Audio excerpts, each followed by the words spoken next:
நிறைய பேருக்கு ஸ்டோன் வால் ரைட் பற்றி தெரிஞ்சிருக்கும். தெரியாதவங்களுக்காக ஒரு சின்ன சுருக்கமாக சொல்லிடுறேன். ஸ்டோன் வால் இன் அப்படின்ற ஒரு பார் இருக்கு. அந்த பார் வந்துட்டு கிரீன்விச் வில்லேஜில், அதாவது நியூயார்க் சிட்டியில் அமைஞ்சிருக்கு. இந்த பார் கே பார் அப்படின்னு சொல்லுவாங்க. கே கப்புள், லெஸ்பியன் கப்புள் இவங்க வந்து சந்திக்கிறதுக்கான ஒரு இடமா இருக்கு. அங்கே ஜூன் 28, 1969 ஒரு தாக்குதல் நடக்குது இந்த ஹோமோசெக்சுவல் மக்கள் மேல. இதை நடத்துறது போலீஸ். இந்த தாக்குதல் அப்படின்றது பெரிய அளவுல மாறுது. நிறைய ஹோமோசெக்சுவல் மக்கள் வந்து தாக்கப்படுறாங்க. இந்த தாக்குதலை தான் நம்ம ஸ்டோன் வால் ரயட் அப்படின்னு சொல்றோம். ஜூன் மாசத்துல இந்த ரயட் நடக்குது. அதை தொடர்ந்து கே ரைட்ஸ் மூவ்மெண்ட் அப்படின்னு சொல்லி ஒண்ணு பிறக்குது இன்டர்நேஷனலி. இது பிறந்ததுக்கு அப்புறமா அடுத்த வர்ற வருஷங்கள்ல எல்லாம் இந்த ஜூன் மாசத்தை இந்த எல்ஜிபிடிக்யூ கம்யூனிட்டியில இருக்கிற மக்களோட உரிமைகளுக்கான ஒரு மாதமாகவும் அவங்களோட சுதந்திரத்தையும் உரிமைகளையும் பாதுகாக்கணுன்ற நோக்கத்தை வச்சு இந்த ஸ்டோன் வால் ரயட்டை நினைவு கூறும் வகையிலையும் பிரைட் மந்த் வந்து கொண்டாடிட்டு இருக்கோம். இந்த பிரைட் மந்த்ல LGBTQIA+ கம்யூனிட்டியில இருக்கிற மக்கள் அவங்களோட உரிமைகள் என்னென்னு கேட்கறாங்க அப்படின்றதையும், எங்களை இந்த அளவு நீங்க வந்து ஒரு சோசியல் டெமன்ஸ் மாதிரி எங்களை ட்ரீட் பண்ணாதீங்க அப்படின்றதையும் தொடர்ந்து வலியுறுத்திட்டு இருக்காங்க. இந்திய சமூகத்துல கூட நிறைய பேருக்கு ஹோமோசெக்சுவாலிட்டி பத்தி புரிதல் சுத்தமா கிடையாது அப்படின்றது நான் இன்னைக்கு ஒரு நியூஸ் பார்த்தப்ப தெரிஞ்சுக்கிட்டேன். சன் நியூஸ்ல வந்துட்டு வானவில் தோழர் அப்படின்ற ஒரு இதுல வந்துட்டு ஒரு சின்ன நியூஸ் கிளிப்பிங் வந்து போட்டிருந்தாங்க இன்ஸ்டாகிராம்ல.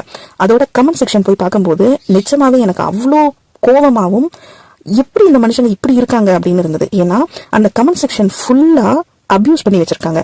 வானவில்லையே வந்து நீங்க கேவலப்படுத்துறீங்க அப்படின்னு லூசு மாதிரி பேசுறாங்க. என்ன மனநிலை இது? பிரைட் கம்யூனிட்டி மக்களோட பிளாகா ரெயின்போ கலர்ஸ் இருக்கும். இந்த ரெயின்போ கலர்ல இருக்கிற இந்த பிளாகை வடிவமைச்சவர் கில்பர்ட் பேக்கர் அப்படின்றவர். இவர் ஒரு கே.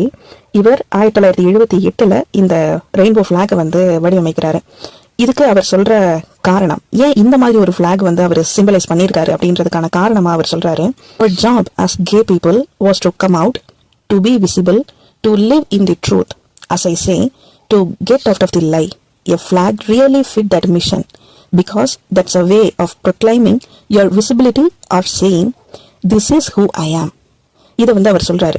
அதே மாதிரி அந்த இயற்கையா இருக்கிறவங்க தான் நாங்க அப்படின்றத வெளிப்படுத்துறதுக்காகவும் தான் இந்த வானவில் அப்படின்றத LGBTQIA+ கம்யூனிட்டியில இருக்கிறவங்க தங்களோட பிளாகா பயன்படுத்துறாங்க. கொயர் மக்களோட எக்ஸிஸ்டன்ஸையே வந்து இந்த சமூகம் இவ்வளவு ப்ராப்ளமேட்டிக்கா பாக்குது அப்படின்றத இந்த நியூஸோட கமெண்ட் செக்ஷன்ல வந்து என்னால பார்க்க முடியுது. தயவு செஞ்சு இனியாவது ஒரு யோசிக்கிற பரிணமிச்ச மனுஷனா மாறுங்க. இன்னும் எத்தனை காலத்துக்கு தான் இந்த பழைய பஞ்சாங்கம் மாதிரி 1900 வந்து எப்படி ஹோமோசெக்சுவாலிட்டியை வந்து இல்லீகல், அது வந்து அன்நேச்சுரல்னு சொல்லிட்டு சுத்திட்டு இருந்தாங்களோ தற்கொலைகள் மாதிரி, அதே மாதிரி இந்த 2025 நீங்க சொல்லிட்டு சுத்துறதை பார்க்கும்போது இன்னும் நீங்களாம் வளரவே இல்லையா அப்படின்னு கேட்க தோணுது. தயவு செஞ்சு ஏதாவது போய் படிங்க, தெரிஞ்சுக்கோங்க.